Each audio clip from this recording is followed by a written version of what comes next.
Good morning, everyone. We're going to call to order our Murfreesboro City Council Pension Committee meeting. It's October 15th at 8 a.m. Ms. Pettis, do we have anybody registered for public comment? None. Okay. All right. Well, our first order of business is I want to introduce Mr. Alan Bozeman to our committee. Alan how long have you worked for the city? 32 years. Oh, wow. Okay. So very vested in our pension here. Sorry when he was 10. Yeah.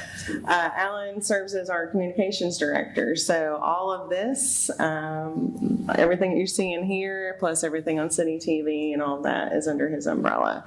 So thank you for being willing to serve, Alan. All right, well, our first order of business is approval of the minutes from the November 20th meeting from last year. Are there any changes or additions to the minutes? If not, can I get a motion? Move for approval? Second. Okay, Ms. Pettis, can you call the roll? Yes. Amanda DeRosa, Aye. Justin Burris, Aye. Earl Hall, Here. Austin Maxwell, Greg Sample, Aye. Alan Bozeman, Aye. Aaron Tucker. Aye. Okay, so our next item is we have Amy Krause here from Acrisure who came. Amy, where are you located now? Pittsburgh. Pittsburgh, okay. So all the way down from there to visit us. She's going to go over our GASB 68 disclosure, our annual actuarial evaluation report, and then talk about any other recommended changes to the plan. So I'm going to just turn it over to you now. All right, thank you. So first I wanted just to briefly go through the GASB 68 disclosure. So this is part of the accounting disclosures. So these are the accounting numbers for your plan, and it gets tied in with the city's overall accounting report, comprehensive report. And really, I'm bringing this to put it in your notes. What happens with the pension plan for GASB, we have a 1-year look back. And so all the information that's in this report is over a year old at this point. So the measurement date that we use is June 30th, 2024. And so really, I just want to put this in your minutes, not take a lot of time on it, and only really point out that within this report, you can go through and we have separated the city general employees from the water resources department. And that's because that's how the city does your accounting. And so you could kind of glean some information off of that if you want to look at the two groups. But really, I want to spend my time on the more recent actuarial evaluation report. Okay, so if you're all right with that, we're going to set the stapled report off to the side, and Chris is going to run it. And actually, Chris, everybody here has a copy of the report, so you don't even have to worry about trying to keep up on the screen there if you want to pull it down while we go through. So, Okay, thanks, Amy. So turning in the report, we're going to go to our executive summary, which starts on page 5. And this is a look at a snapshot in time. So every year on the beginning of the plan year, July 1, we do a new measurement. So we collect new census data, we update that information, we look at assets as of that date, and we take a snapshot in time as to where the plan sits, what funded status we're at, what happened over the year, and what we expect going forward. And so when we look at the prior year versus the current year, so the current year being July 1, 2025, the last column there, we look at demographic statistics. So this pension plan has what I call a grandfathered group. So nobody hired after June 30th, 2010 is able to participate in this plan. You have a separate plan for all of those hires. So this is a grandfathered group. No new people can come in. So we're just looking at the same people year after year and kind of expectations for that group of people. And so when we look at average ages of your actives past service, we would expect them to move by 1 year because you have the same group of people. They get 1 year older. They have one more year of service. Some of them will leave active service because they they retire, that sort of thing. But in general, that's what we would expect from year to year. And that's what we're seeing. So average age of your actives went from 52.6 to 53.4. Average past service, 23.1 to 23.9. And then assumed future service, we expect that to decrease because this group, again, is getting closer to retirement. So that all moved as we expected it to.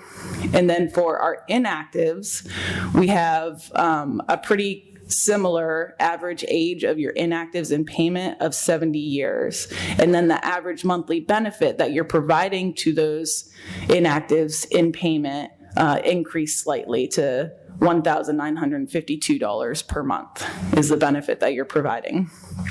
When we look at your participants, we divide them up into different status categories. So an active participant is still actively working for the city. So you can see that count went from 404 down to 382. So 22 people left active status. That doesn't mean the city has less staff. This is just the grandfathered group. So we're going to expect that active number to continue to come down year after year. Okay. Overall, we went from 1,086 participants in the plan to 1,079 participants. And we're going to look at some of these things in a little more detail later on in the presentation. One of the things that we noticed is when we're looking at payroll of your plan participants, we had a pretty significant, what we call an actuarial loss this past year, which means we expected some people to leave for retirement, and we expected those who stayed to have a certain increase in their pay. And what happened was a significant bump up, more than what we expected, happened in the pay. And we see this in this payroll number. So total payroll, so that 404 actives last year were 35 million. And then although we lost 22 active participants down to 382, we saw total payroll increase 6% overall. And then when we look at the average payroll, which is just that total number divided by the number of actives, we had a 12.6% increase. When we're looking at the plan and we're trying to project things forward, because the benefit itself is based on pay. And so pay is important when we look at this and when we're looking at trying to determine what the cost of this plan is. When we're looking at pay moving forward, we had been assuming annual increases of 4%. Okay, and we had an overall increase of over 12% on average. And if you have the report kind of flipped open where you can see the 2 pages, on page 6, the second to last paragraph, we talk about how actual salary increases were significantly greater. It actually caused a loss of $7 million, meaning the liability is $7 million higher than what we expected last year to this year. Okay, and as I mentioned, we were expecting a 4% increase, but the actual increases were 10 to 15% across the different employee groups. Now, because of this, and with discussions with the city, we've looked at what should the expectation be going forward, because we don't want to have these losses. The last 2 years, we've had losses because of pay increases, actuarial losses. So our liability is growing more quickly than we had anticipated because of it for the last 2 years. And so for public safety, we've bumped that up to 6% per year. And I know that kind of in the short term, I recall from last year, there were discussions about how you're trying to retain these public safety people. You have to do something because Nashville's kind of pulling that group away from the city here. And so I think that the pay was a part of what you were talking about with them and trying to keep them here. So it's not to say that you shouldn't have these bigger pay increases. I understand that there's a bigger picture besides just the pension plan, and I know that that was one of the big drivers behind it. Yeah, and I will say that a couple of the significant increases happened mid-year. And after your report was already in process or even completed, depending on a couple of these pay increases, based on the timing of the pay plan comparisons that our city manager did. And it was a very big exercise that he went through with all the department heads and then with our city council. And so because we're seeing it not only in public safety, but also getting behind the market citywide. And so there was what I think will be more of a one-time adjustment. There may be a higher adjustment on the city general for FY27. And if it looks like that's going to happen, I'll communicate that with you once we know for sure, but I don't know yet. But we do know when the last year it was more of a permanent almost determination of a 6% public safety increase was the expectation, whereas when we first talked about it, that wasn't necessarily set in stone. And so let's just do it for the next 5 years. And then you got me the draft and it said, oh, by the way, that's probably going to be a more permanent assumption. So I appreciate you updating the numbers to reflect that. Yeah. Okay, so then if we move back over to page 5, we look at, in the middle of the page, assets. And so you see two different asset values. One says market value of assets. Think of that as the money that's in the bank or in your investments. It's actual dollars that are out there. So you can see you went from 179 million up to 195 million, almost 16 million increase. So another really great year in the markets for the pension plan. And I won't steal Chris's thunder because I know that he's going to be talking about that too. And then we have this second asset value. It's called the actuarial value of assets. And what that is it takes your market value from year to year, and the market can be very cyclical. We have really big highs, really big lows, kind of unpredictable all over the place. And the actuarial value of assets tries to smooth out those gains and losses because we only recognize a portion of them. So if you have a really big market high, like we did this past year, we're only going to recognize 20% of that. Okay, and try to smooth it out. And I'm going to show you a graph that like visually will show you how it kind of cuts through the noise of the market value jumping up and down. But whenever we're measuring funded status and looking at different things, we often will measure it compared to the actuarial value of assets, the smooth value, because we don't want you seeing numbers or making decisions based on numbers that the market value, hey, you're at 80% funded, now you're at 60% funded. And you know, that's very extreme. But you want to, in a pension plan, be making decisions that are long-term focused in mitigating the short-term noise that's going on, okay? The next value there we show is the present value of benefits. So think of this as the total liability of what's been promised to all your current participants, those who are collecting, those who are going to be collecting in the future. We went from 256 million to 281 million. Part of that is just because we're getting closer. People are getting closer to collecting benefits, so you don't have as much time to earn interest on or investment returns on the investments. There's kind of time value of money and different things going in there. And also in there is we had a big increase in salary, so now that shifts everything because everybody's benefit is now going to be greater than what we anticipated of those who aren't currently in payment. Those who are in payment aren't impacted by it.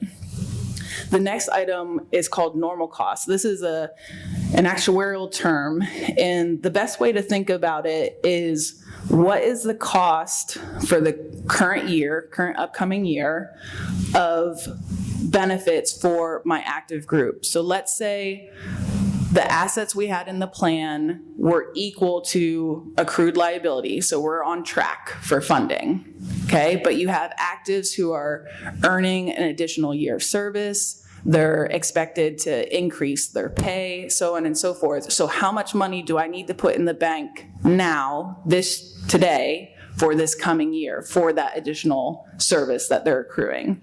So that normal cost is $3.6 million. Okay? And that comes down and is a part of your contribution that you have to put into the plan. And we're going to talk about that too. Is that current year? Is that what you were saying? Current year. So then the last liability number there, actuarial accrued liability.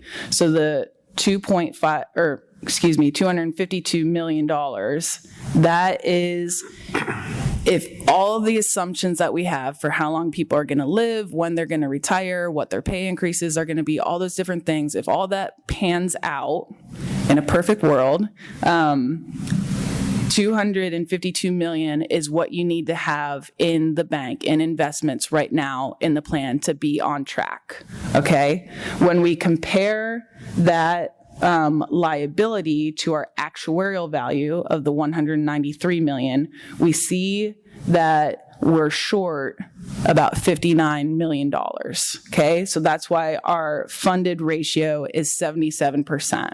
So we're not on track with where it needs to be. And by that you mean we're not fully funded? Right. We Correct. haven't ever been fully funded. No. Correct. Yes, that's very typical. Right. Okay. And so because we're less than 100% at the valuation date, your annual contribution that you're going to be putting in this year is going to have a bump up in it. So think of it as a credit card. You have an outstanding balance on your credit card, and so you have to make minimum payments to try to offset that balance while also making payments towards current charges, the normal costs coming onto that credit card. Okay? And then for this plan, what we do is we take all those different numerical values, dollar amounts, and we convert it to a percentage of your payroll, of your grandfathered group.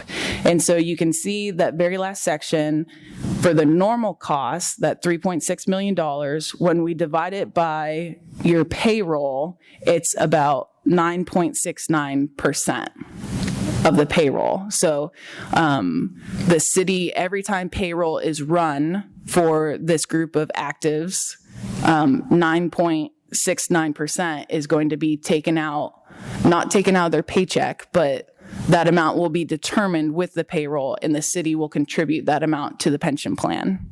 Okay? Mm-hmm. So typically, the normal cost as a percent of payroll, the type of measurement that we use, we should expect that number to remain consistent from year to year. So you see from last year to this year, it was 8.96. It's jumping up to 9.69. Again, we have a higher expected future benefits now because salary increase, so on and so forth. So that's why that number is increasing. And then for plan expenses, we actually expect this to increase from year to year because you have a grandfathered group. So expenses will typically have a slight increase, inflation kind of behind it overall for the plan. But as your active group shrinks and their overall payroll should shrink, we would expect that percentage to increase slightly. So you see here, there was hardly any movement. Again, tying back to we had a greater increase in your salary. So that's why it's not as big of a percentage anymore. And then the amortization. So this, again, we're at 77% funded.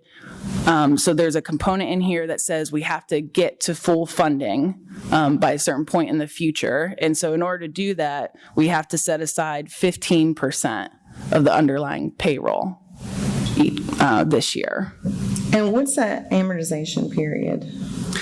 It ends, Is it the one that ends at 2041? yes. Okay.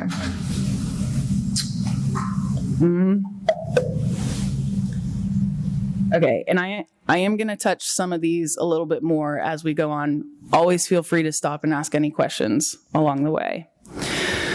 So on page 6, we show any changes since the last valuation. There were no plan changes or method changes. We did address a couple assumption changes. The first one we talked about, the salary increase. So future salary increases for public safety is going to be 6% rather than 4%.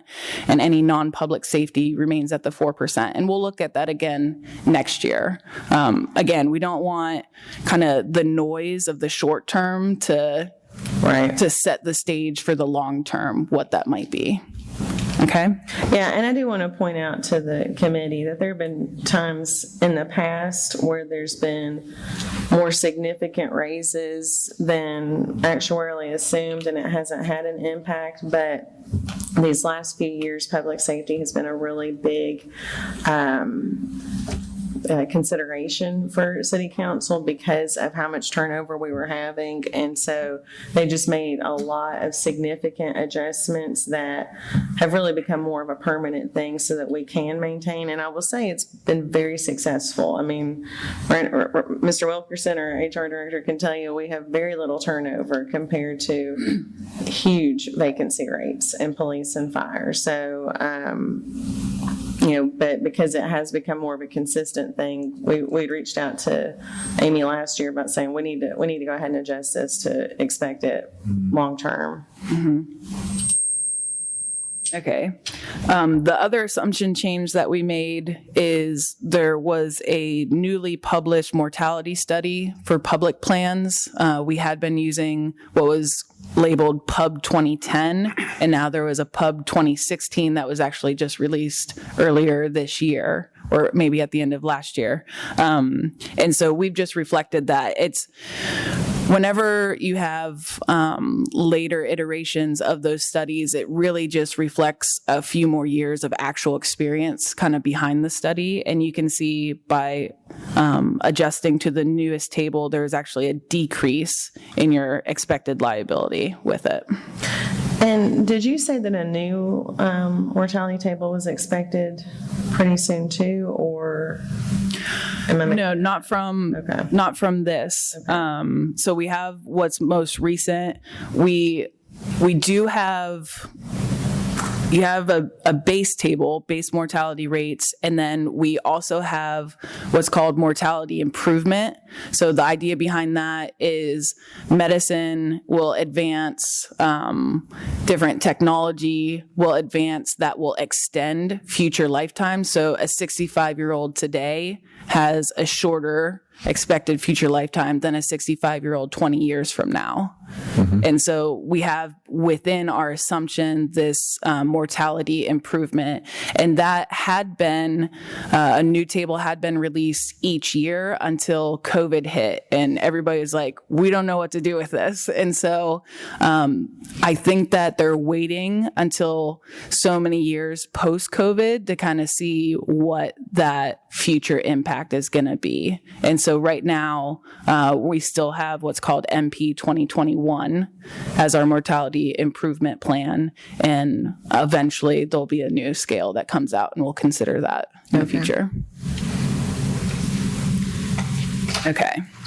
So turning the page, we're going to look now at some historical asset information. And so on page 7, you can see market values from the current year all the way back to 2016. Then the second column there is the smooth actuarial value of assets and your accrued liability. So accrued liability compared to actuarial value of assets gives us our funding ratio. And again, I like how the report, you can see the 2 pages side by side, because on page 8, we show historical returns on assets. And so if you see that blue line is your market value return.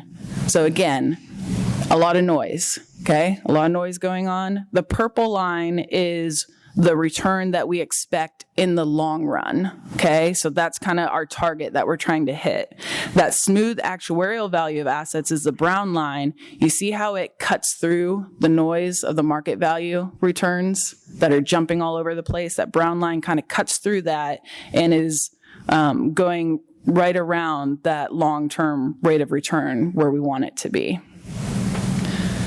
So also on page 8, I show the historical return assumptions because this can impact when we change our future return assumption. It can impact the liability. It can impact your funded ratio.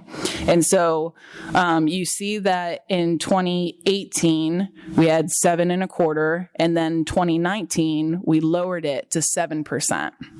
So if we look at that time frame and we come back over to page 7, you see that we were at 90% funded, and then we dropped down to low 80s. Okay, well, part of that is because we had an increase in our liability just because of an assumption of future returns. Okay, so that's kind of driving some of it.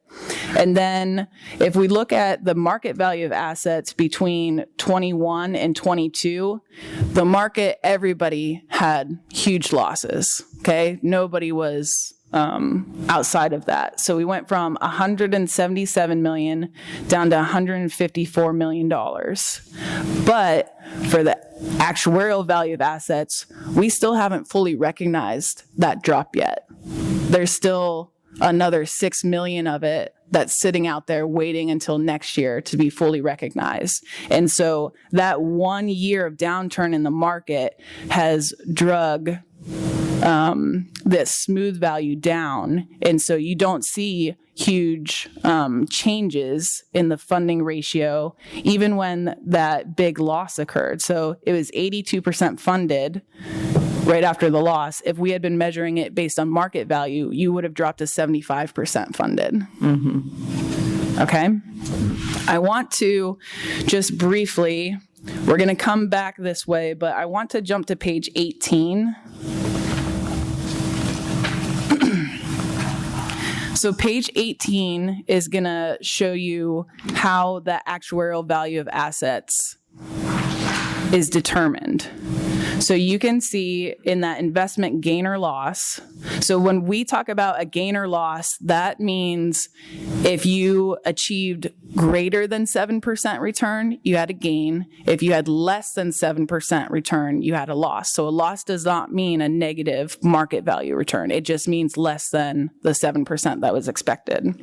So you can see for the last 3 years, investment gains, so more than 7% return on your assets.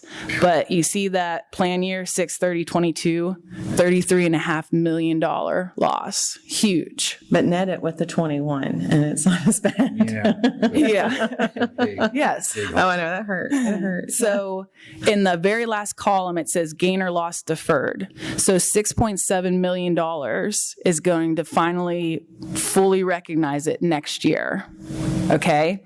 But because we have these 3 years up above it that were really great market years, you had greater than 7%, we're going to expect the actuarial value to actually come down. Mm-hmm. So right now, the market value and actuarial value are very similar. Once that loss is fully recognized, we're going to expect the actuarial value to come down. So that might mean next year when we're looking at this, we might not have as great of a funded percentage as we do this year. And so it's kind of thinking of how the mechanics of that works. But then each year we're going to recognize more of those gains. And so the actuarial value is going to come back up and try to meet with the market value again.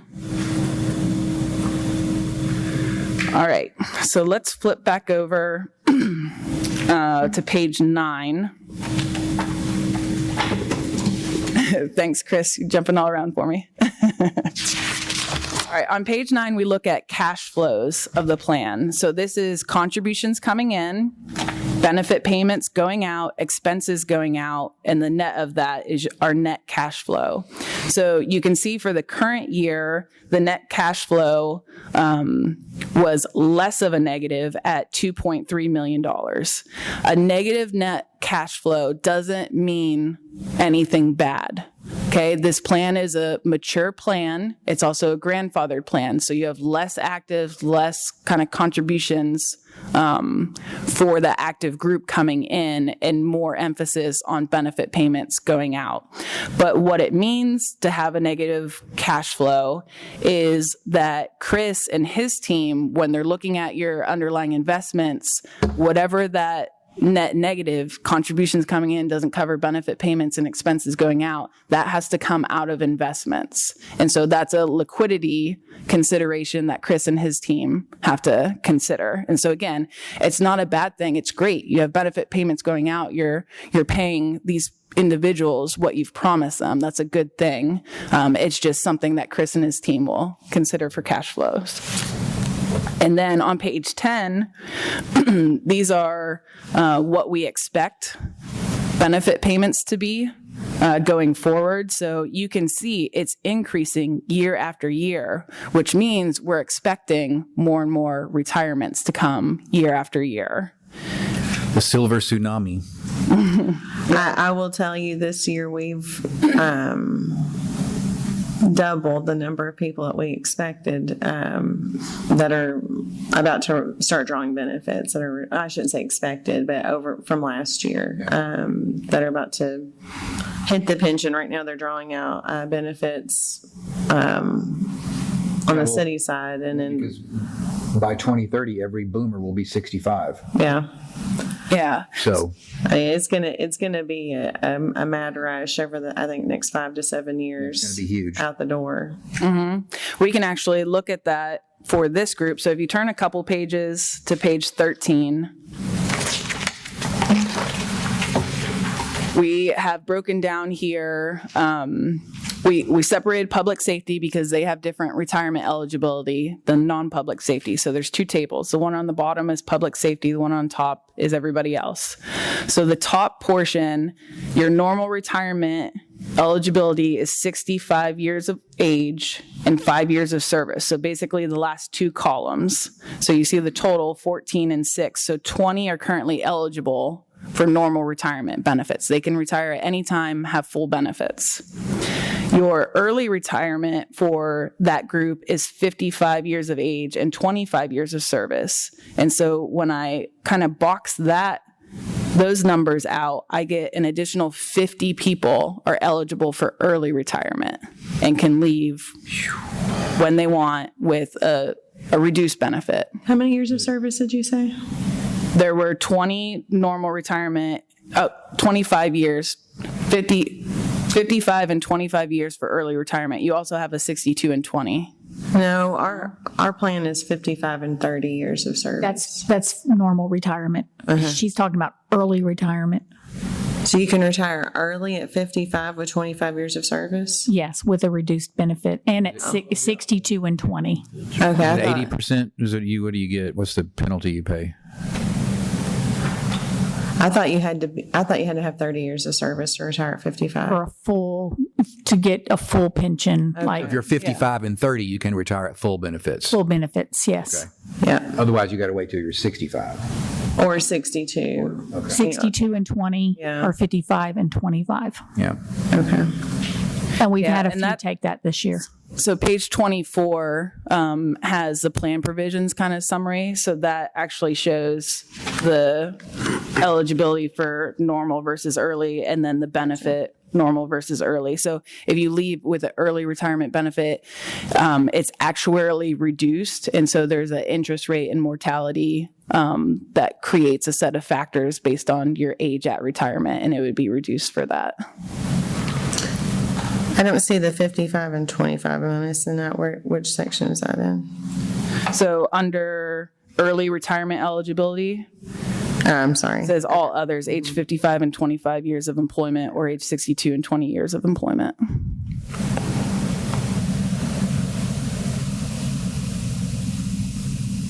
And then, as Melissa pointed out, the normal retirement, age 65 and 5 years, or age 55 and 30 years.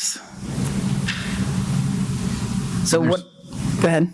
So is this delayed retirement really is no Big benefit to delaying retirement financially? Is that what that says?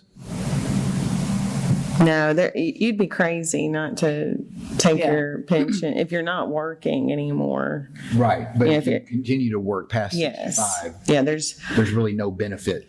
except you increase your high five You average increase- salary. okay, right, okay. Yeah, and you may, if you don't have 30 years yet, you may have additional years of service that would go into that. But that's going to be probably a small number. Typically, it's better to retire. So we're going to see, so 65 is the magic number for pretty much everybody. I would imagine. But you have a lot of people who are staying. So the pension's not the only decision that they're making with that. I mean, with cost of living and then with the higher raises that have been coming through, especially in public safety, we're seeing people stay a little bit longer, I think, than they may would have otherwise. Because they're just working to increase that high five and also your benefit is 60% of your salary. It's not 100%. So they've got to be able to take that 40% cut when they leave. Yep.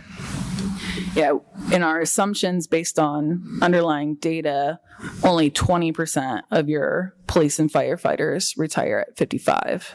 Oh, right. Yeah.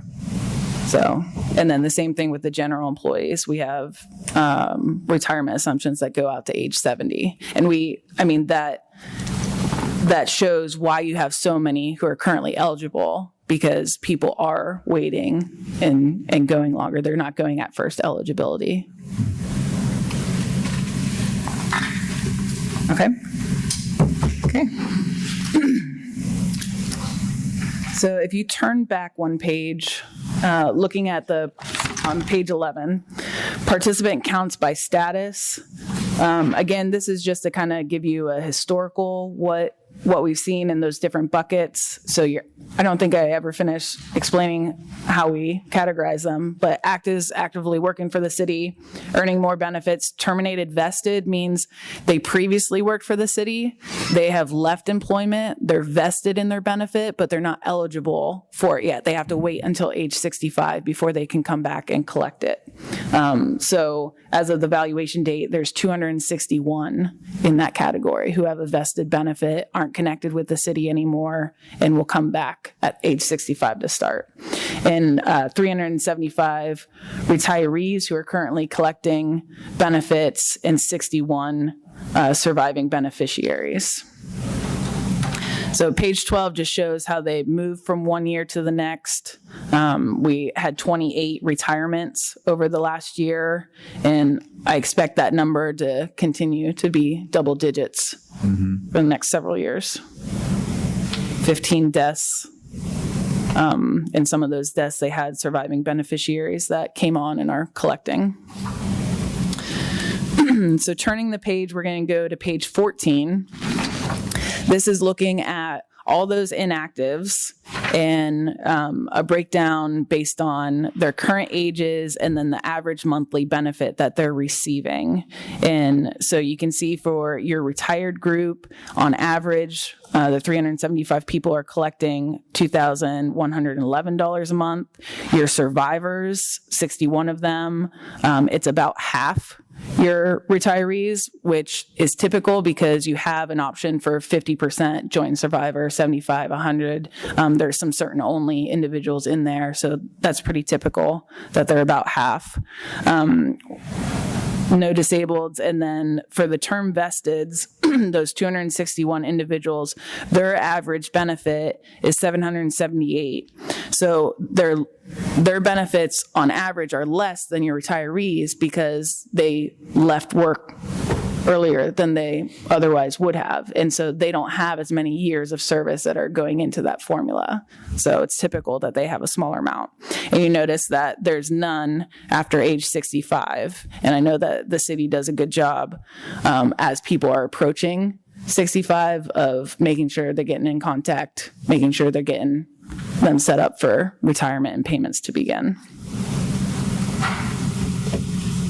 Okay. Any questions so far? All right. The next pages really just go into the details of the current year. I've talked a lot about most of that. And so I just want to go to pages 21 and 22.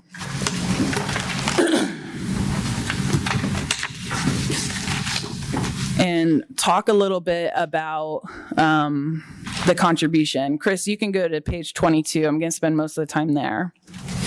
So when we take this snapshot in time of this plan and determine what do we need to do in the current year to kind of get us to where we need to be in the future, make sure we have enough money set aside to pay these benefits, so on and so forth. We determine this total annual funding level. So you can see in the prior year valuation, which was to be determined for this current year, fiscal year, it was about, or I'm sorry, the prior fiscal year is about $8.7 million. When we compare that to what was actually paid by the city as a percent of the payroll, the actual contributions that came in were $7.9 million. Okay, so about $800,000 less. We talked about this last year. When we have a grandfathered group and you're doing percent of pay, we determine what that percent is based on your current actives. But as time goes on, some of those actives are retiring. There's just different things where that payroll is shrinking. And so you have the percentage is not quite adding up to the dollar amount. And so each year, although you're putting in that required percentage, that's the required funding based on, state law and everything, you're not doing anything wrong by it. But because that grandfather group, you don't have new actives coming in, replacing them, and new payroll coming in, replacing them, you're behind that on a dollar value. And additionally, with it, when we determine what that percentage is, there's a lag in time where I'm trying to get the fiscal years right. So right now, you're paying the 24.8%. Well, we actually went with 25.7 because of that public safety adjustment you did after last year's presentation. We went ahead and used that number instead of the 24.8. And we also didn't show any savings on that. And that's one thing, I didn't compare it to your report and the total funded amount, but as far as what that came out to on our budget, we didn't realize any budget slippage savings on that for anything. So that's one thing we're going to monitor each year to make sure we don't do that. But sorry, continue. Okay. So this 27.36%, although it was determined as of July 1, 2025 and kind of adjusted to the middle of this current year, it's not going to be implemented until the next fiscal year. And so there's a time lag. And if you look at page 21, the very bottom section where we kind of split out some different actuarial gains and losses, the different components of it, the very last one, you see contribution gain or loss. It's a loss of $861,000. So it's because of timing, it's because of shrinking payroll that the contribution's kind of always behind schedule, I'll say. So that was something that I know that we talked about a lot last year, and it's great that you made the adjustment because we saw that the payroll, the salary increases were greater than what we had thought. So it's great that you already implemented that during the current fiscal year. And that the 25.7%, I think that was like a 19 or 20% increase over the previous year's payroll contribution rate, which is probably the largest increase we've seen. I think the year before it was maybe 15, and before that it was single-digit increases. So we're definitely seeing that getting reflected in our budget, and I know that's going to keep going up. So. Yeah, the other piece to it, and again, I know we talked a lot about this last year, is the amortization. So if you look in the middle of page 22, we have what has been established for the plan is that in 2041, no matter what happens, this plan is going to be on the mark for funding level. We're going to be at 100%. Okay. And so each year we get closer to 2041, when you have a gain or loss, that's a shortened period to make up the gain or loss. And so when we have a loss, it's going to be more expensive in the current year. And so that's where, which item is it? If you go under the amortization periods, that third line, amortization of unfunded actuarial accrued liability, went from 4.8 million to 5.8 million. So again, one less year of spreading out that unfunded amount. And that number could be impacted greatly by the market also, right? Yes. Which, I mean, we've had 20 years, or not since 2021, but I mean, we've had 8 years of an up market, 6 years of an up market. We're going to have a down market one of these days, folks, and it isn't going to be pretty, I don't think.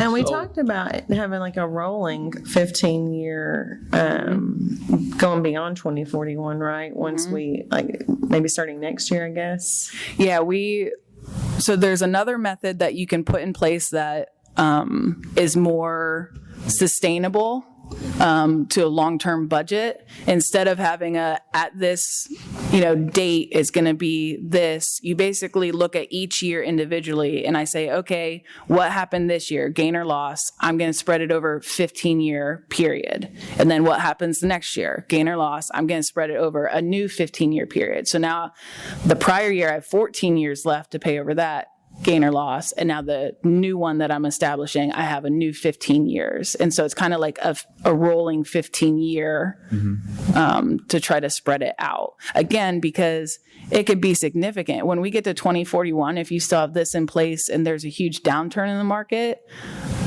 I mean, that could Wipe it out. 10 times your budget for the pension plan. It's not sustainable. So it's something that we don't have to put in place immediately, but it would definitely be a recommendation for the future. Well, that's what I was going to ask. Should we go ahead and approve that this year to be in effect when you do this report next year? Or should we wait and approve that next year? Does it matter? I think it would be good to put it in place. I do too. Yeah. 100%. So we had talked about, I think, putting it in place next year, because next year is the 15-year mark to 2041. But can we go ahead and say today, let's approve it for, to go into effect next year? And that way we're already covered and we don't have to, Visit this. right, exactly. And just, yeah. Especially because with the meeting times and everything, we don't know when necessarily we'll meet. If the rest of the committee is on board with that, I think that would be wise. But we can talk about that with your other actuarial recommendations. I'm sorry, I know I'm jumping ahead. Now, that was actually everything that I had to go over. Again, in the back portions of the report, we list out different plan provisions. It's not all of the plan provisions, but it's kind of the key provisions that we're relying on when we put together this report. And then starting on page 26, we list out our assumptions. One of the big assumption drivers is that interest rate of 7%. That is tied to your expected long-term rate of return on assets. So that's something we work with Chris and his team on to make sure that's still a good assumption for the long term based on your asset allocation, based on capital market projections, looking forward, that sort of thing. Just for the committee's knowledge, we're having a city council retreat tomorrow, and pension is one of our topics to discuss based on Amy's report last year and all of the increases that we've seen with payroll. I want them to have a good understanding of what that impact looks like, because it has had a significant impact on our operating budget as well. So this was a perfectly timed presentation for that. And I've got a lot of notes to update my presentation for them tomorrow and correct a couple of things. But I really appreciate the thoroughness of you going through all of this with us. It's very informative. And I'll be letting them know about the that rolling 15-year assumption and all of that as well. Did you have any other recommendations? No, just the amortization. Okay. Changing that. So if I can get a motion for us to, does everybody understand what we're talking? Okay. If we can get a motion for that. I would move that we change from the 2041 cliff to the rolling 15-year amortization. Okay. Second. Okay. Ms. Pettis, can you please call the roll? Amanda DeRosa, Aye. Justin Burris, Aye. Earl Hall, Aye. Austin Maxwell, Greg Sample, Aye. Alan Bozeman, Aye. and Aaron Tucker. Aye. Thank you so much. Yes, thank you very much. Okay. Well, That was interesting. yeah, it was, yeah. Very nice. So that new I don't usually get that comment from actuarial stuff. 30 of 26, right? I guess so, yeah, so it would go into effect, well, July 1, July 1, 26? July 1. July Yeah, 1. okay. Yeah, okay. So, I know, right? Yeah, actuarial, you probably don't get a lot of exciting comments and everything there, but I it's enjoy what I do. very I like it. engaging. Well, you do a very good job presenting it. I think this is, the last 2 years has been the best information this committee has gotten, you know, when we've gotten this report. So I really appreciate it. Okay, Chris, thank you for running the switches down there for us for Amy. And we will now turn it over to you for all of your reports, since it's been a while since we've gotten to hear from you. Yeah, great. And good morning, everybody. And I concur with sort of the observations that were made. Amy does a great job going through the details and complexities of an annual evaluation report. I work with a number of actuaries, and she does a fantastic job. So I think cities' pension programs in really good hands. I'm going to go through the second quarter investment review. It happens to be the fiscal year review as well. So I'll go into details on the portfolio structure and performance. I thought before I would provide a general reminder on Fiducian and the team here, at Fiducian that supports the city of Murfreesboro's pension portfolio, right? So we acquired Chartwell a number of years ago. You'd worked with Natanka for a couple of decades. I've had the opportunity to come down and visit and meet with members of the committee. But just as a gentle reminder, just to highlight, the team that supports the pension program is myself as the partner and senior consultant. I head up our public funds practice at Fiducian. I'll provide a little bit of insight on our work in the public space. I began my career, spent a number of years at the city of Hartford in their pension division. So that allowed me to get acclimated to, not only investments, but the actuarial side of the equation as well. So consulting in public plans has been a passion of mine, ever since. And then, you see Nadine. Nadine is part of the Chartwell family. She continues to play an important role in the relationship. She brings a wealth of experience and knowledge and history of the plan to the discussion. But as a firm, we've been advising public plans for over 30 years. Across about today 50 municipalities. That's probably about 125 plans. So we look at town plans, police, firefighter, OPEB plans as well, and that's about 12 billion in public fund assets. We've got a deep investment manager research team. We'll talk a little bit about the fiduciary trail that we provide to committees like yourself, right? Understanding the importance and the optics in a public fund setting is really important. And then we'll talk a little bit about the services and reporting that we provide to the committee on an ongoing basis. And these are just kind of touch points on our public fiduciary newsletter that we deliver. The most recent one in May, our November report should be coming out But, kind of the content around there, 5 best practices for public pension and OPEB committees. So, we do really understand the public space. It kind of goes back to my working days, at the city and just understanding how important it is around transparency and the optics of working in the public setting. You are subject to the Freedom of Information Act, inquiries from the press. So we always want to be prepared to answer those questions, be able to deliver any type of documentation along those lines, and we help you accordingly.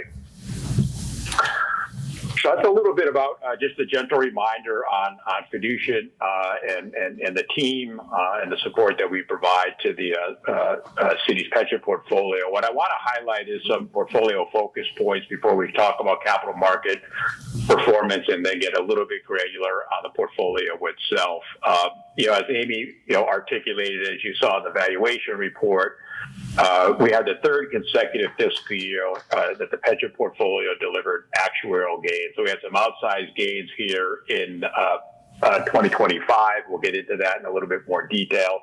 But that serves as a tailwind. Ultimately, it will serve as a tailwind to improving the plan's funded status. It is a key component. And then kind of the work that we do is just review the portfolio's asset allocation. We're constantly monitoring that, but we want to make sure that it does align with your, risk and return objectives. It aligns with the discount rate, the actual investment return assumption as well. Over the years, those investment returns have trended lower. And that was a byproduct of really the lower expectation from fixed income. So I point that out because as investment returns trended lower, right, a number of years ago, a decade, you were 8.25.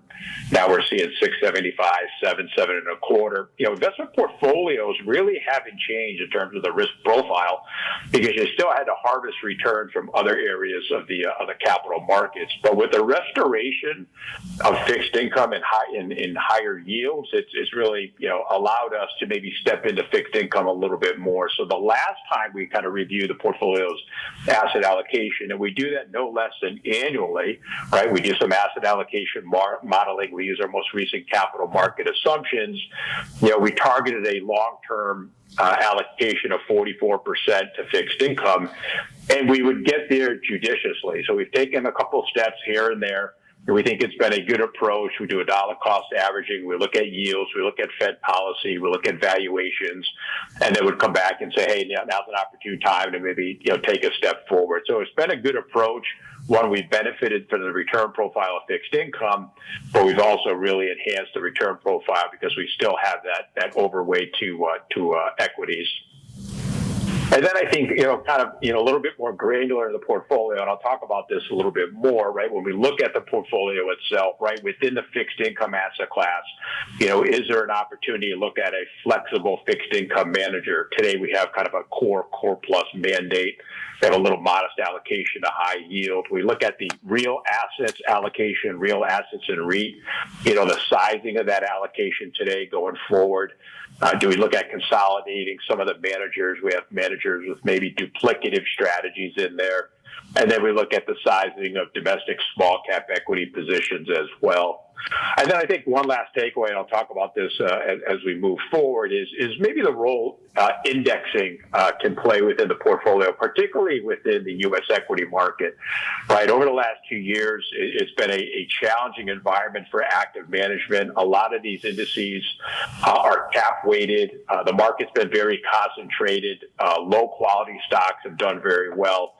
So during those periods of time, active managers who are disciplined around looking at valuations and looking at companies with earnings growth and strong balance sheets may lag the indices. So maybe in a market where you do get environment, we're not saying abandon the active approach, but we can complement that with some passive so that we're ensured at all times we have some exposure to the market through a passive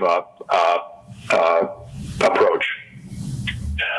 the other bullet point is, we continue to maintain a strong partnership and open communication with Amy. We think that's important. So as the assumptions and the plan demographics change, right? Amy pointed out earlier that the plan is negative cash flow. The plan is doing exactly what it's supposed to be doing. That's paying benefits. That's what it's designed to do. But as some of the assumptions change, the discount rate changes, maybe the demographics change, the liability profile, your risk tolerance, we want to have that open dialogue because that helps us in underwriting the asset allocation as well. And then lastly, we'll highlight the governance calendar, the fiduciary governance calendar. We've rolled this out to engender discipline, to inform governing bodies like yourself, your roles and responsibilities as stewards of public plans. But it's an opportunity for us to step outside of sort of the capital markets and investment portfolio and take a look at kind of the municipal landscape. How does your plan stack up from an asset allocation perspective, from a discount rate, from a funded status perspective across other plans? And as Amy was kind of going through the valuation report, when I look at the funded status, when I look at the discount rate, I would say, nothing really stands out relative to other plans of similar size. You're kind of right around where funded status is, plus or minus a few percentage, and then your discount rate, 7%. Is kind of right around target or so. So that calendar, and I'll show you the optics in a moment, allows us to step outside and inform you as a governing body to kind of make informed decisions on the portfolio going forward. So I won't spend too much time on capital markets for second quarter. We're a little bit removed from the second quarter, but I do want to highlight some areas here because it was a challenging quarter, right? The quarter began in April, and you may recall that was the time where President Trump announced Liberation Day, a series of tariffs that, the capital markets didn't embrace too well.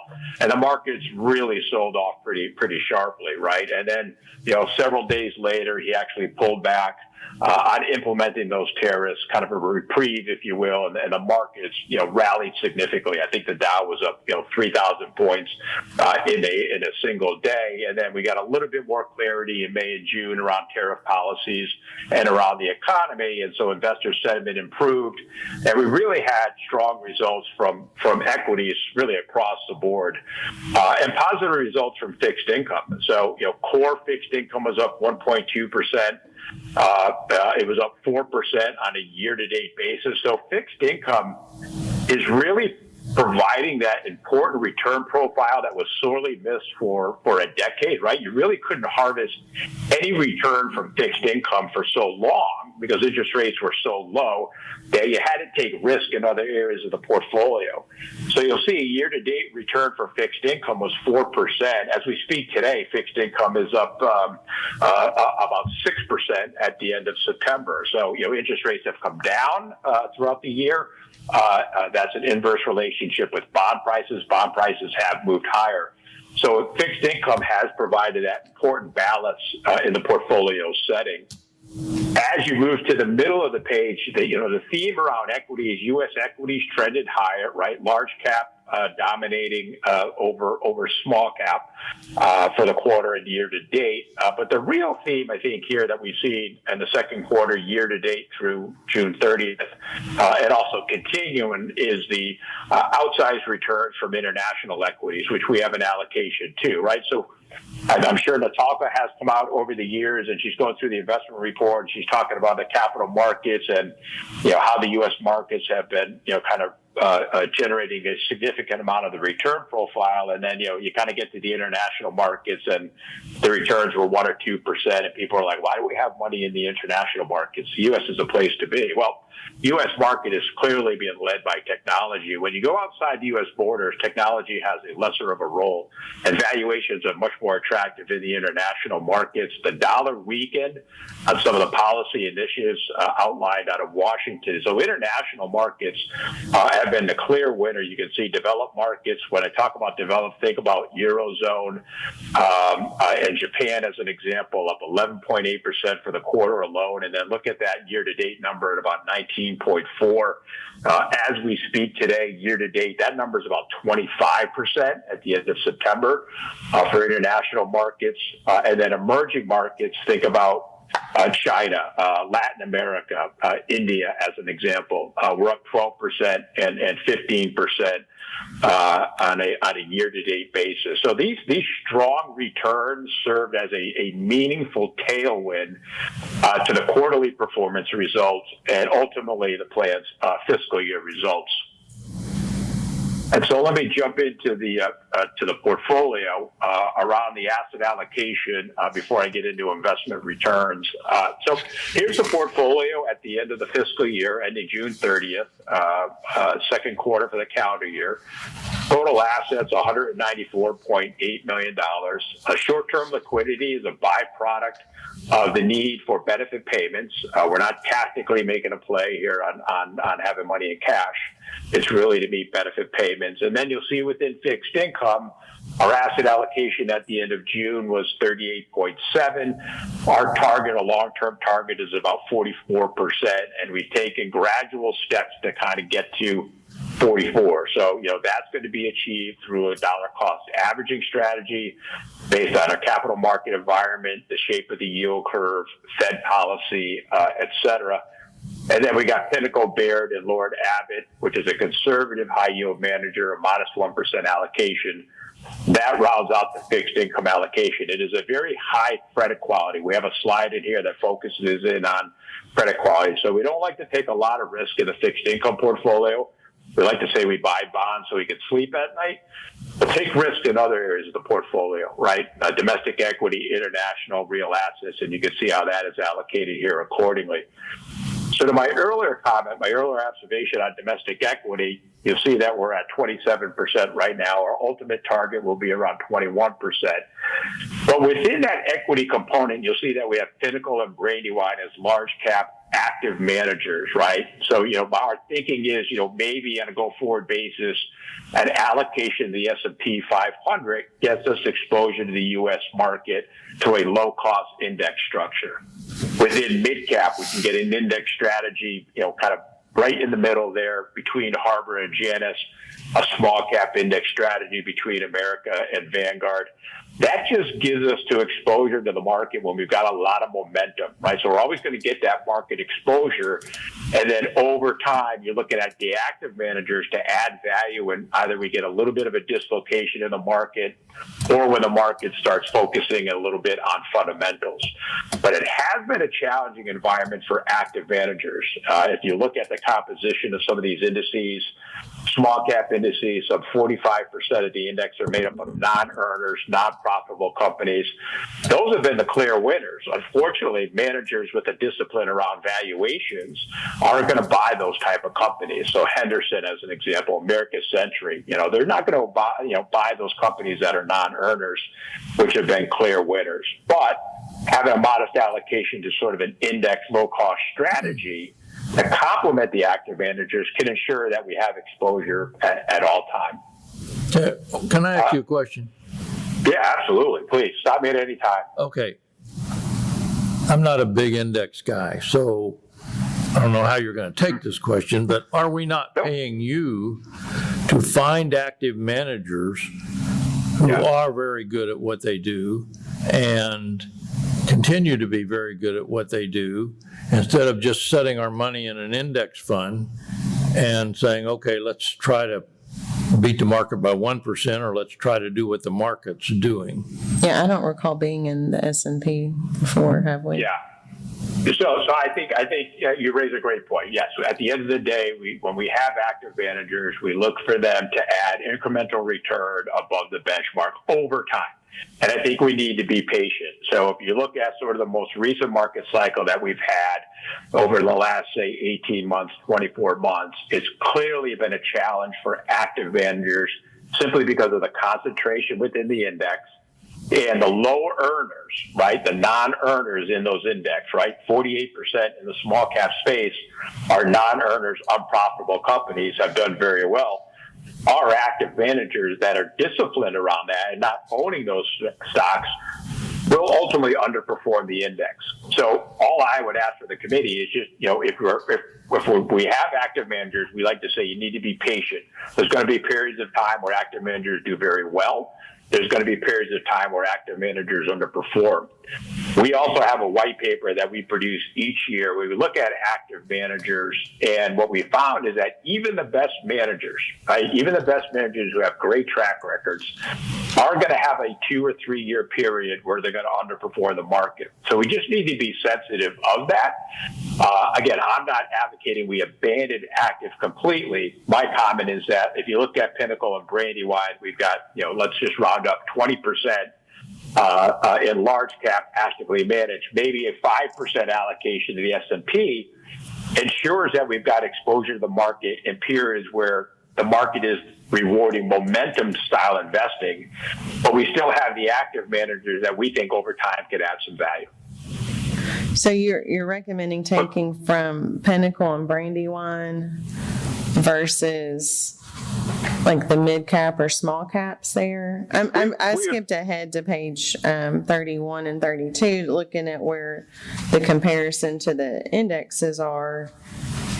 And maybe I'm just misreading it, but it looks like Pinnacle large cap and Brandywine were beating the indexes pretty well, at least for the quarter. I don't know, maybe not overall. And I'm certainly no investment expert, so I'm just trying to make sure I'm understanding, just like Mr. Hull. Yeah, and so I don't think, again, today we don't have any recommendation before the committee. I think what you point out here, you make a good observation. If you look at Janus and American Century, you may say, oh, geez, what's going on with these managers? They're terrible. Well, they're not. They're really focused on quality, type of companies. Their long-term numbers remain fully intact. If you get outside the annual returns, I'm just going to come into here, right, and look at sort of the numbers. As I mentioned, Janus in 23 and 24, kind of struggled. But in down markets, right, they tend to perform very well. Look at 2022, 2021, 2018 as a good example, 2016, 2015 when the market was down. So there are going to be periods of time where managers tend to underperform. We just want to, recognize to the committee that we just need to be patient. And the last thing you'd want to do is look at Janus right now and say, hey, if we know the historical return pattern of this manager is to say, hey, we don't like Janus, we want to go out and get a different active manager. Well, we know that their strategy tends just to be out of favor right now. But, we just don't have any recommendations today. It's just an observation, I think, within sort of the kind of the framework of the asset allocation that one thing I notice is that, we just don't have any passive strategies that maybe could complement active, not abandon active altogether. Gotcha. Okay, thank you. Yeah. Yep. So just on a portfolio update, I just want to we're a little bit removed from the fiscal year. The July portfolio, we had some good momentum. We had about a 30 basis point return. August, the portfolio returned about 2.3%. And as we produced this report, we knew we had the September market value of about $202 million. So for the third quarter, the portfolio did return 4.1%. So this is the first fiscal quarter of the first quarter of the new fiscal year. We were up 4.1%. When we look at performance for the quarter, we were on par with the benchmark, 4.8%. In the upper left-hand box here, year to date, which would be from January to the end of June, we're at about 6%. These are net numbers. And then on a one-year basis, that fiscal year return, about 10.1% versus the benchmark at about 10.6%. And when you monetize that number, to the upper right, you're looking at about $18 million in investment gains for an ending market value of about $194.8 million for the end of the fiscal year. So one of the things that we do highlight is asset class performance for fixed income, domestic equity, international equity, and real assets. You can see, fixed income had solid returns relative to the proxy. Real assets, again, some solid results relative to the proxy for the fiscal year, 8.4. International, kind of on par with the benchmark, and domestic equity, notably with sort of the small mid-cap managers struggled on a one-year basis. But the absolute return, 11.4%, was really solid. I do want to highlight sort of the credit quality of the fixed income portfolio. This is a new slide that we've created. I think it's important to just highlight that we don't take a lot of risk within the fixed income portfolio. We got 2 managers with the majority of the assets that have a average credit quality of single A. And then the modest allocation of Lord Abbett, which is a high yield manager. I mean, that performance is going to be more correlated to sort of the capital markets rather than interest rate. But the credit quality of that manager is single B. So it's right in the middle of, say, kind of the high yield space. It's not taking a lot of risk within high yield.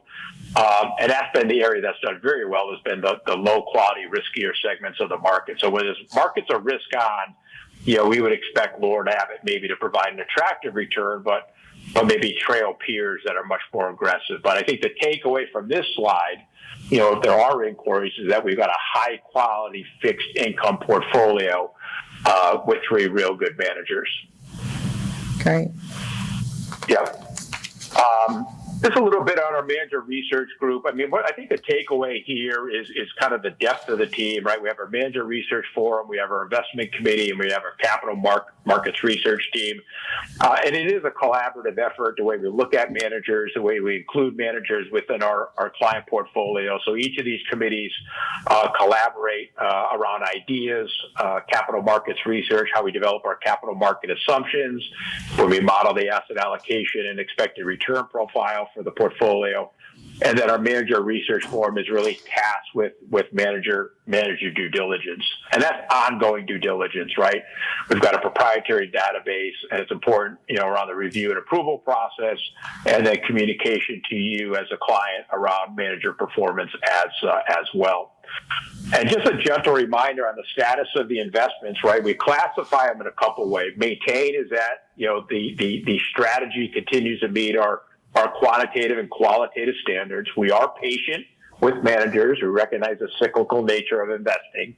Manager could be elevated to discuss status, an announced retirement as an example. We want to inform you what's taken place. We don't think that's going to have a material impact on the strategy, but we're just letting you know that there's been an announcement. A watch status, we see the deterioration of performance when we think the manager should have been doing well, right? Or there's been a change to the team that we want to make you aware of. And then terminate is when we've lost confidence with the strategy. And that's when we look to replace the manager with a manager with a similar discipline, or maybe reallocate those assets across the portfolio. I will add that these statuses are consistent across all of our clients. So if we have a fund on watch for you, is watch for all of our clients, the same way we terminate, maintain, and discuss. So on that note, we did downgrade Invesco, which had been placed on watch, to terminate status in the second quarter of 2025. And what we do when we do have that announcement, we put together an update. So what we did here for Murfreesboro is say, okay, we've got the Invesco developing markets. Let's reposition the strategy. We downgraded. This was the proposal that we had, is to reallocate it across the other 4 strategies, other 3 strategies in the portfolio, because these managers can get exposure to EM with a flexible mandate.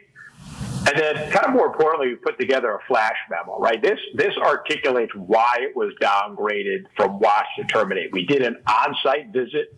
We actually went to Invesco, and kind of the feedback we got from the team that these were substantial changes that were taking place. We think it was constraining the manager's ability to identify opportunities. We thought it would markedly change the strategy for which it was retained in the portfolio.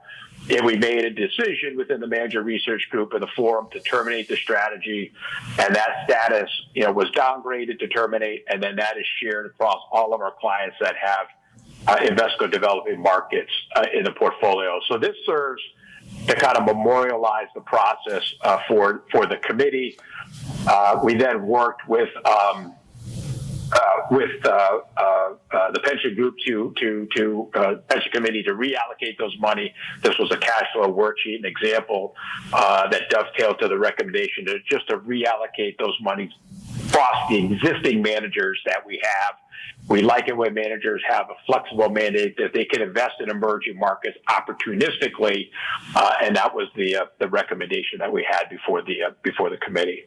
I think that was one where we were unable to get a quorum and said, since it wasn't changing our overall asset allocation mix, we treated it more like a rebalancing recommendation because it seemed, Correct. based on Chris's recommendation, it seemed kind of urgent to get away from that fund. That is correct. So I appreciate everybody's input and doing that vote via email. And again, we transacted accordingly. We felt that it was prudent to do so in a timely manner. So we did look at the portfolio where we could reallocate those assets as opposed to maybe having a static or dedicated allocation.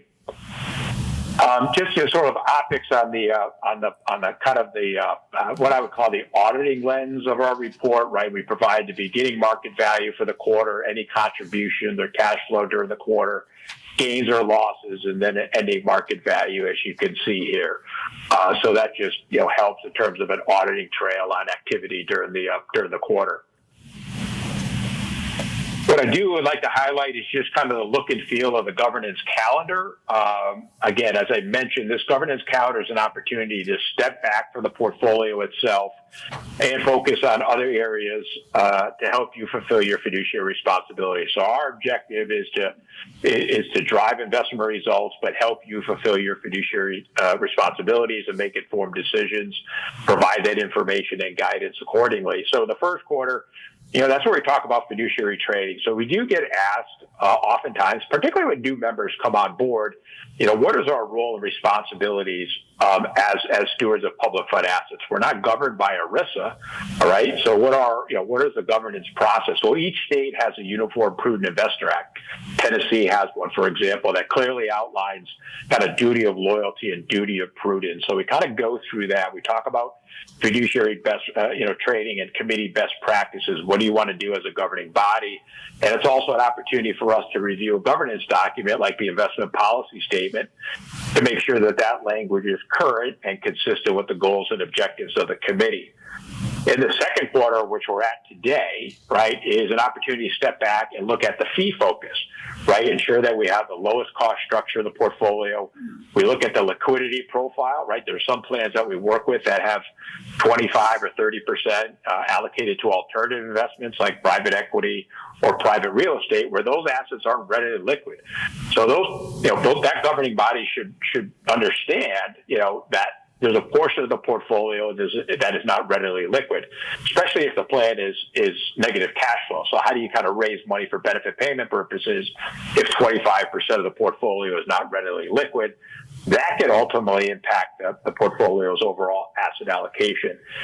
I also think the importance of the fee focus, the optics in a public setting, it kind of comes back to fiduciant's role, right? So 100% of our firm's revenue is from hard dollar billables, right? We don't accept commissions. We don't sell products. We don't have a broker dealer. So, we look to get the lowest cost institutional pricing structure in your portfolio. And we'll look at that in a moment.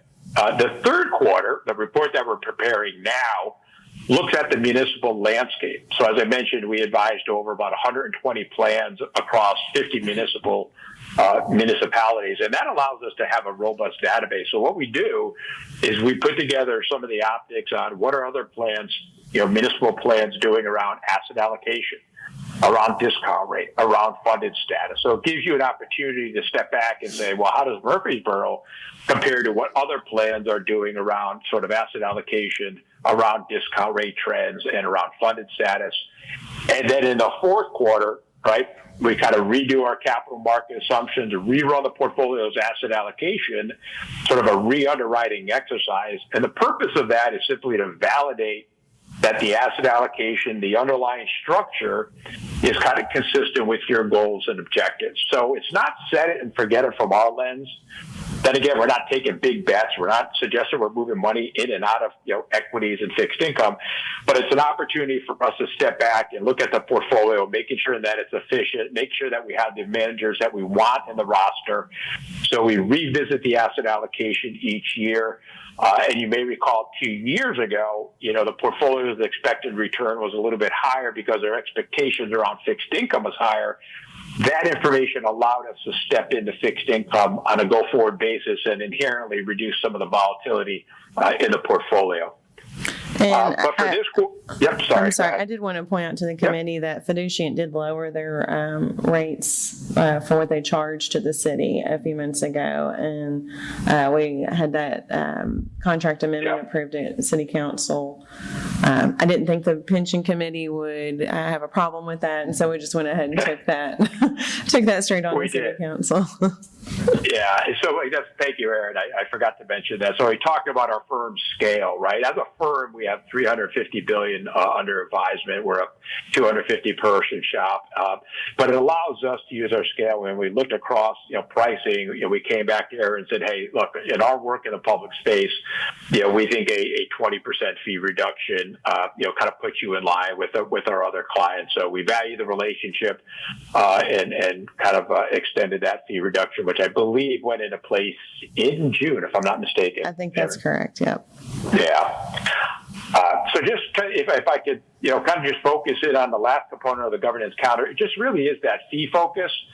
So here's your underlying investment manager fees. As I mentioned, on the right side the left side of the report here, the page, you'll see that we have each manager in the portfolio, the assets allocated to each manager, the estimated fee, and the expense ratio associated with each manager, right? So if you look at Pinnacle and Baird and you go down the page, you can see what their annual fee is. When you roll that all up, your overall expense ratio for a $200 million portfolio is 44 basis points. And we think that's very competitive, right? We strive to get the lowest cost structure. Pinnacle, you have a very good relationship with. You've got 13 basis points. It's a very competitive fee structure. And then we kind of compare that to sort of a universe meeting where you can see that, these fees are very, very competitive. So again, the optics on fees are important. In the event that there's a question, 100% of this portfolio is pretty much readily liquid, right? We don't have, alternatives in the portfolio that are subject to illiquidity provisions. So this provides a clean understanding of the underlying investment management fees, no hidden costs, no wrap fees on the program, and the portfolio is readily liquid. Great. So I know I've been speaking for a while. Again, no action item today for the committee, and hopefully, kind of maybe what we demonstrated is that we're kind of always looking at the portfolio. We do provide monthly flash reports as well. So outside of this full quarterly report, we provide a monthly flash report just to keep you informed on the portfolio's asset allocation, investment performance, et cetera. As I mentioned earlier, the data point I just received was that we had about a 4.1% for the third quarter. We should have that report out to you this week. And again, happy to go over that once you've had an opportunity to review it. Great.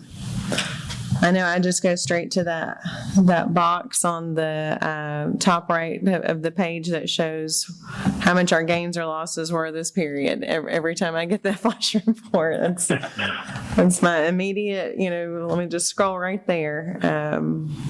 I appreciate, Chris does reach out with information to us very frequently, and Fiduciant itself offers a lot of education opportunities and everything. I'm not sure if the committee members receive those emails, but if you'd like to, let me know and we can get those sent to you as well. Just overall about, market conditions and different things just, currently going on.